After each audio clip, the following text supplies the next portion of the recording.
Good morning. और अभी हम लोग बात करेंगे अग्निवीर योजना के ऊपर में और इजराइल के संदर्भ में बात करेंगे हम लोग, क्योंकि अभी जो लेटेस्ट में एग्ज़ाम्स हुए थे खास करके बिहार पब्लिक सर्विस कमीशन के, उसके मेंस में इस अग्निवीर योजना से करंट सेक्शन में प्रश्न पूछा गया था।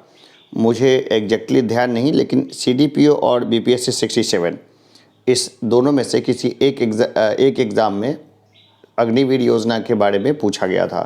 तो देखिए, सबसे पहले ये है कि हम लोग जो कॉन्टेक्स्ट के ऊपर बात करेंगे वो एग्ज़ाम पॉइंट ऑफ व्यू तो है ही, लेकिन साथ ही हम लोग एक सामान्य भी बात करेंगे कि अग्निवीर योजना है वो कितनी सफल है और कितनी असफल होने वाली है। तो सबसे पहले हम लोग बात करते हैं इजराइल की। इजराइल एक ऐसा देश है जिसके बारे में खूब ज़्यादा जो है वो बातें की जाती रही है, खूब ज़्यादा किस्से कहानियाँ वगैरह। और जब 7 अक्टूबर को इजराइल के ऊपर में जब हमास ने हमला किया, तो वो सारे किस्से कहानियाँ और बाकी जो बड़ा सा जो एक गुब्बारा फैला हुआ था ना, उसके हिसाब किताब का कि इतना सैन्य ताकत है, मोसाद दुनिया की अजय इंटेलिजेंस एजेंसी है और बाकी वो सब टूटती हुई नज़र आ रही है। ऐसा लग रहा है कि जानबूझ के ऐसे मिथक गढ़े गए थे ताकि इजराइल के शत्रुओं को इजराइल से डरा के रखा जाए। इजराइल उतना भी पावरफुल देश नहीं है, ऐसा मैं नहीं बोल रहा, रिपोर्ट्स बता रही है। और साथ ही इजराइल की जो डेमोक्रेसी है उसकी मैच्योरिटी और बाकी की बातें हैं वो भी अभी अधर में लटकी हुई है। तो हम लोग अपने पहले टॉपिक पे रहेंगे। टॉपिक के बाद अगर मुझे इच्छा करेगा तो मैं और चीज़ों के बारे में बात करूंगा और इसके बाद है। तो सबसे पहले हम लोग बात करते हैं इजराइल के बारे में। तो हम लोग देख रहे हैं कि इजराइल जो है इसने गाज़ा के ऊपर में हवाई हमले जारी रखे हैं। अब हवाई हमले जो होते हैं ना, तो उसमें निर्दोष लोगों की मौत ज़्यादा होती है। जैसे कोई बिल्डिंग है, बिल्डिंग के ऊपर में शक हुआ कि इसमें हमास का कुछ हिसाब किताब चल रहा है, तो ये क्या बिल्डिंग्स वाले को बोलते हैं कि आप 3 मिनट में बिल्डिंग छोड़ दीजिए। तो देखिए, ऊंची बिल्डिंग्स में लिफ्ट से निकलने में, ज़रूरी सामान लेने में ही 3 मिनट से ज़्यादा का वक्त लग जाता है और कई बार तो बिना वार्निंग के ही बिल्डिंग्स को उड़ा दिया जाता है। तो ये सब चीज़ें चल रही है। तो क्या इजराइल की ये मजबूती है? नहीं, ये इजराइल की बहुत बड़ी कमजोरी है, क्योंकि इजराइल के पास इतनी क्षमता नहीं है कि वो दोषियों को पकड़ सके और दोषियों को सजा दे सके। वो निर्दोषों के ऊपर में, जिनका इन हमलों के ऊपर में कोई लेना देना नहीं है, उनको एक तरीके से सजा दे रहा है। इसमें से टॉपिक्स के रिगार्डिंग भी काफ़ी चीज़ें हैं, तो हम लोग इसको छांट लेंगे अपने अकॉर्डिंग। ये घनी बस्तियां हैं, ऊंची बिल्डिंग्स है, एक बिल्डिंग उड़ती है, असर दूसरे पे भी होता है। तो सबसे अच्छा क्या तरीका हो सकता था? एक मानवीय तरीका कि आप हमास को ढूंढ रहे हैं, कॉम्बिंग कर रहे हैं, तो ज़मीन पे उतरते और ज़मीन पे उतरने के बाद इन गलियों से घूमती हुई सेना जो है वो हमास के लोगों को लगभग ढूंढ निकालती और निर्दोषों को छोड़ करके दोषियों को सजा देती। तो इतनी क्षमता नहीं रहने के कारण हमास अभी भी उस बेकार सी टेक्नोलॉजी का सहारा ले रहा है, जिस टेक्नोलॉजी ने उसको 7 अक्टूबर को पहले ही बहुत बड़ा धोखा दिया कि ये सर्विलेंस, ये ऑटोमेटिक मशीन गन्स, ये वो इतनी सारी जो बातें की गई, वो जाके बड़ी बॉर्डर पे वो जाके क्या हो गई? फेल हो गई। एक छोटे पैमाने पे एक छोटा मोटा, मान लीजिए एंतवे में जो घटना हुई जिसमें एक सैनिक मारा गया था जो बेंजामिन नेतन्याहू के बड़े भाई थे, एक कमांडो थे वो। तो उस घटना के बाद से और एक दो और घटना के बाद से, जैसे एक क्षणिक वार जो होता है ना, एक छोटा मोटा वार है, उसमें तो इजराइल जो है वो भारी पड़ता दिखता है। लेकिन एक स्ट्रैटजी वाली लड़ाई और लंबी लड़ाई की जो बात होती है ना, वहाँ पर जहाँ पे असल में फोर्स की ज़रूरत होती है, वहाँ इजराइल का कुछ नज़र नहीं आता। अब हम लोग अपने यहाँ के अग्निवीर योजना से अगर हम इसको तुलना करें तो हम लोग देखते हैं कि क्या क्या कमजोरी है इसकी, है ना। तो देखिए, एक सबसे, मैं ऐसे ही चलिए ग्राफिक्स को ले लिया मैंने इसी तरह से। तो अग्निवीर योजना जो है उसी के तरह की तर्ज की योजना जो है इजराइल की है। इजराइल के पास कोई परमानेंट और बढ़िया फोर्स नहीं है। वहाँ पे जो है महिला और पुरुषों के लिए एक निश्चित टर्म है। अगर मुझे याद है, अगर ध्यान पड़ रहा है, तो 24 महीने महिलाओं के लिए और 48 महीने के करीब पुरुषों के लिए सेना में जॉब देना जो है, जॉब करना अनिवार्य है। और उसमें ट्रेनिंग लेने के बाद जो है ना, फिर वो थोड़ी जॉब करने के बाद फिर वापस से मूल काम में जो काम है उनका, उनमें चले जाते हैं। तो सेना के उपकरण और बाकी चीज़ों को चलाने में, संभालने में जो एक्सपर्टाइज होनी चाहिए, वो लंबे समय में उनकी नहीं आ पाती। और यही कारण है कि इजराइल अभी जो है इस मोर्चे पे वो बहुत बुरी तरह से मार खाया हुआ है। 7 अक्टूबर को जब ये हमला हुआ इजराइल के ऊपर में, तो इजराइल की फ़ौज का कोई व्यक्ति उस तरीके से रिस्पॉन्स देने के लिए रेडी नहीं था जिस तरह की होनी चाहिए थी। कई घंटों तक लोग अपने सेफ हाउस में और बाकी जगह पे छुपे हुए रहे थे और वो हर जगह जो थे हमास के लोग जो है वो छा रहे थे। तो इजराइल ने उस तरीके से बाउंस बैक नहीं किया उस समय में, और अभी जो बाउंस बैक कर भी रहा है इजराइल, तो उसमें मासूम लोगों की ज़्यादा जान जा रही है। तो ये एक बहुत बड़ी कमी है। अगर हम लोग अपने यहाँ के जो सुरक्षा सलाहकार हैं मेजर जनरल GD बख्शी की बात को अगर हम लोग माने, मैं उनसे निजी रूप से मिल चुका हूँ, कई बात पे मैं उनसे सहमत नहीं होता हूँ, लेकिन जहाँ पे सहमति का पॉइंट है मैं वो बताता हूँ कि जो सेना महिला और बच्चों पे अत्याचार करती है वो सेना कभी भी जंग नहीं जीत सकती है। और ये लाइंस उन्होंने बोली है तो जाहिर सी बात है बहुत अनुभव और बहुत ज़्यादा किताबों को पढ़ के और अपना निजी अनुभव को लेकर के ही बोला होगा। तो जाहिर सी बात है इजराइल की सेना जो है अभी क्या है कि मासूम और बच्चे उसके निशाने बन रहे हैं। तो लंबे समय में जो भी लोग हैं, जो इजराइल के समर्थन में भी जो थोड़े बहुत लोग हैं, अल अहली हॉस्पिटल का मामला हो, अल अहली हॉस्पिटल को किस तरह से उड़ा दिया गया या और चीज़ें हैं, तो जो भी लोग हैं उनका जो सेंटिमेंट्स है वो किसके फेवर में जाएगा? फ़िलिस्तीनियों के फेवर में जाएगा, हो सकता है हमास के फेवर में भी जाए, और किसके खिलाफ जाएगा? इजराइल के खिलाफ जाएगा। और हम लोग देखते हैं कि अग्निवीर योजना की तर्ज पे जो इजराइल की फ़ौज का जो सेटअप होता है, वो फ़ौज जो है वो पूरी की पूरी तकनीक के ऊपर निर्भर हो गई, और उसमें मानवीय भावनाएं, संवेदनाएं वगैरह को तो छोड़िए, वो इस लेवल की भी फ़ौज नहीं है कि वो फ़ौज अपने देश पे हुए हमले के को देख करके तुरंत रिस्पॉन्स कर दे, या उनके बीच में कोऑर्डिनेशन की पूरी कमी नज़र आई। सबसे पहली कमी ये नज़र आई कि जो 3 लाख की फ़ौज इन्होंने जो गजा के ऊपर में जब लाके उन्होंने जो लादा है, तो इसराइल पर हमास के हमले के बाद है ना, से इसराइल गजा पर लगातार तो देखिए ये जो है ना इजराइल की अभी वो आया नहीं, वो सिंधी आता तो अच्छा है। 3 लाख से ऊपर की फ़ौज जो गजा की सीमा पे, गजा कितना बड़ा एरिया ही है, और उसके ऊपर 3 लाख की फ़ौज जो लगाई ना, तो उस फ़ौज की अब हिम्मत नहीं हो रही है कि वो भीतर में घुसे, गजा में घुसे, और शायद उसके लिए घुसना बहुत चैलेंजिंग होगा और काफ़ी शायद ना घुसे वो, जहाँ तक मेरा ख्याल है। क्यों? क्योंकि इजरायली सेना के रेगुलर जवान नहीं है वो। रिजर्व फ़ौज आप कितनी भी रख दें, तो रिजर्व फ़ौज हारी हुई जंग में एक तरीके से और काम में आ सकती है रिजर्व फ़ौज, लेकिन लड़ने का जो पेशेवर काम होता है वो रेगुलर फ़ौज का होता है। और अग्निवीर योजना के तहत जो 5 साल में जो सेना जो तैयार 6 महीना के बाद जो अगर लड़ने के लिए भेजा जा रहा है भारत जैसे देश में, जहाँ पे भारत के पास मजबूत बड़े दुश्मन हैं, एक तरफ पाकिस्तान है, दूसरी तरफ चीन है, और ये दोनों ही बहुत मजबूत और बहुत गेमर दुश्मन है, बहुत ज़्यादा नुकसान करने वाले दुश्मन है और बहुत लंबे समय तक नुकसान करने वाले दुश्मन है। वैसे देश में अग्निवीर योजना जो है वो पूरी तरीके से अप्रासंगिक है, और इसकी परतें जो है ना इजराइल वाले मामले में हम देखते हैं खुल चुकी है।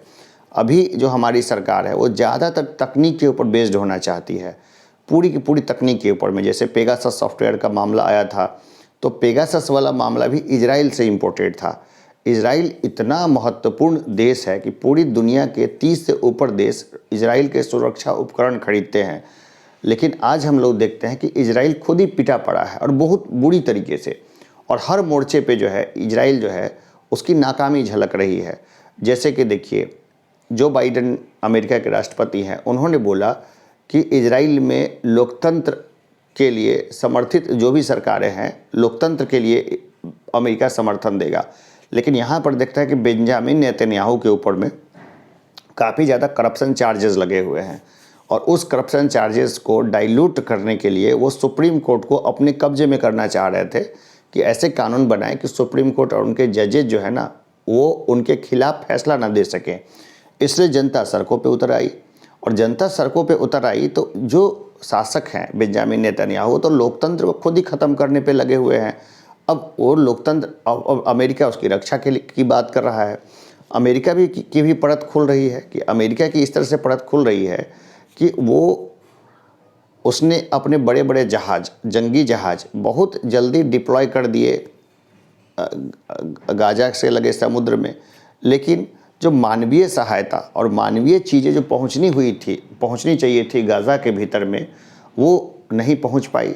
वहाँ पे महिलाएं और बच्चे हैं गाज़ा में, और उनको हर हाल में मदद मिलनी चाहिए। ख़ास करके वहाँ पर जो आबादी है गज़ा की, उस आबादी में 50% बच्चे हैं, आधी आबादी बच्चों की है। बाकी के जो मेल और बाकी जो लोग हैं उनकी हालत ख़राब है। और हम लोग और बाकी चीज़ों को भी देखेंगे। बीते मंगलवार को देर शाम गजा के अल अहली अरब अस्पताल में एक धमाका हुआ और इसमें कम से कम 500 लोगों की मौत हुई। इस धमाके की देखिए, आप यहाँ पर देख रहे होंगे, ये एक छोटे बच्चे की बॉडी है और वो वहाँ पे बॉडीज़ के बीच में आप इसको देख रहे होंगे। अब बताइए कौन सी संवेदना है? क्या ये बच्चा भी एक टेररिस्ट था? जैसे सोशल मीडिया पर भी मैं एकदम से विभाजन देखता हूँ, बहुत बड़ा विभाजन, कि बहुत सारे, मैंने जैसे ही आम फ़िलिस्तीनियों के मुद्दों को लेकर के अल अहली हॉस्पिटल के मुद्दे पे लेके एक सामान्य सा पोस्ट किया कि बहुत सारे लोग उसके अपोजिट में लिखने लगे, इजराइल के समर्थन में बहुत सारे लिखने लगे। तो ये अपने आप में क्या है, एक मानसिक दिवालियापन दिखाता है कि हम लोग अभी भी चीज़ों को एक चश्मे से देख रहे हैं। और वो कौन सा चश्मा है? बेवकूफ़ी का चश्मा। इसको सांप्रदायिक चश्मा भी नहीं बोलूँगा, क्योंकि संप्रदाय या जाति या धर्म कब क्रिएट होता है? ये सब तो बनाई जाती है जब बच्चे का जन्म हो जाता है। बच्चा जैसे जैसे बड़ा होता जाता है उसके दिमाग में हम लोग धर्म का कूड़ा एक डालते हैं, धर्म से संबंधित कूड़ा डालते हैं, जाति से संबंधित कूड़ा डालते हैं, क्षेत्र से संबंधित कूड़ा डालते हैं, अपने अड़ोस पड़ोस के बारे में उसके मन में नफ़रत और ईर्ष्या की भावना डालते हैं। अपनी जो सगे भाई बहन होते हैं उनके बारे में भी हम लोग उसके दिमाग में क्या है, नफ़रत के भाव डालते हैं, क्योंकि हमें अपनी नाकामी छुपानी है कि हमने अभी तक कुछ नहीं किया, नाकारा बने रहे। इसलिए हम अपनी सारी गलतियों का दोष किसके ऊपर देना चाहते हैं? कभी देश के ऊपर में, कभी समाज के ऊपर में, कभी अपने बड़े भाई बहन के ऊपर में, कभी अपने माता पिता के ऊपर में। और वो सारा कचरा जो है हम अनजाने में उस बच्चे के दिमाग में डालते हैं। तब जाके वो बच्चा जो है अब उन सारे कचरों को लेकर के अपनी गलत सलत मान्यताएं बनाना शुरू करता है। और तब जाके वो एक कभी तो कोई ईसाई बन जाता है, कभी कोई मुस्लिम बना, जिस तरह की परवरिश रही, और इसी तरह हिंदू वगैरह की परवरिश होती है। लेकिन ये बच्चा, अभी इस बच्चे को हम लोग क्या बोल सकते हैं कि बच्चा किस जाति या धर्म का हम लोग इसको मानेंगे? और ये जो है इजराइल के हमले के शिकार हुए हैं। अब बताइए, ऐसी तस्वीरें पूरी दुनिया, मैंने बीबीसी से लिया है, मैं आभार लेता हूँ उसका, पूरी दुनिया में जा रही है। क्यों? क्योंकि इजराइल की जो फ़ौजें हैं वो लड़ नहीं सकती, इसलिए इजराइल हवाई हमले के द्वारा जो है अपनी नाकामी को छुपा रहा है। और इससे क्या होगा, लंबे समय में जो सेंटिमेंट्स हैं और बाकी चीज़ें उसके क्या आ जाएगी, टोटली उसके खिलाफ जाएगी। और ये खिलाफ जाने से क्या परेशानी होगी कि जब सेंटिमेंट्स घटेंगे तो ऐसा भी देखने को मिल सकता है कि जिस तरह से ये रातों रात मुल्क उबड़ा, उसी तरह ये मुल्क जो है नष्ट होता हुआ भी हम लोग देख सकते हैं कि कैसे रातों रात ये मुल्क गायब भी हो जाएगा और फिर वापस से इजरायली जो है इसराइल ने जहां चरमपंथी संगठन फलस्तीनी इस्लामिक जिहाद यानी PIJ पर आरोप लगाया है, वहीं हमास के अलावा कई देशों ने इसके देखिए, एक तरफ हमास है, दूसरी तरफ हिजबुल्लाह है। अब इजराइल ने अपने आप को तो मजबूत किया है समय के साथ साथ, लेकिन इजराइल को स्टडी करके ये आतंकवादी संगठन भी अब काफ़ी आतंकवादी और मिलिटेंट जो भी है, टेररिस्ट कम और ये लोग मिलिटेंट ज़्यादा हैं। तो ये मिलिटेंट लोग ना खुद को काफ़ी अपने आप को मॉडर्न कर चुके हैं। और अभी जैसे जैसे टेक्नोलॉजी बढ़ रही है तो इनके पास वेपन्स और बाकी टेक्निक भी आ रही है। और ऐसे कंडीशंस में ह्यूमैनिटी का एंगल का लोप हो जाना, इंसानियत का एंगल का ख़त्म हो जाना अपने आप में बहुत बड़ी समस्या है। इजराइल रिटेलिएट नहीं कर पाया सही समय पर। क्यों? क्योंकि उसके पास असल में जो सैनिक होने चाहिए वो सैनिक नहीं है। और भारत भी इजराइल से काफ़ी कुछ सीख रहा है लगातार ही। हम देख रहे हैं कि यहाँ की जो अभी सरकारें हैं वो इजराइल से अभिभूत हैं। तो ये जो 5 साल का मॉडल भी है कहीं ना कहीं इसी इजराइल से इम्पोर्टेड है। और ये 5 साल का जो मॉडल है अग्निवीर का, ये बहुत दुख देने वाला है, क्योंकि बड़ी संख्या में जो लोग होंगे वो 2 तरीके से समस्या क्रिएट करेंगे। सबसे पहले जिनको बंदूक चलाना आ गया और हमारे यहाँ रोज़गार और बाकी की स्थिति हम देख रहे हैं, तो वो जब हमारे यहाँ समाज में आएंगे तो अपराधी वर्ग उनको बहुत आराम से अपनी गैंग में भर्ती करके पुलिस के नाकों में दम कर देंगे, क्योंकि इतनी जॉब्स तो जनरेट है नहीं ना उन जो जिसमें वो खप जाएं। तो वो नाक में दम करेंगे। कुछ लोग पुलिस में भी जाएंगे, कुछ लोग और सेक्टर्स में भी जाएंगे, लेकिन हम देख रहे हैं कि यहाँ पे जो दिन रात तैयारी करते हैं उनकी ही बहाली नहीं हो रही है। तो वैसे कंडीशन में स्थिति क्या रहेगी, बहुत ज़्यादा बेकार रहेगी।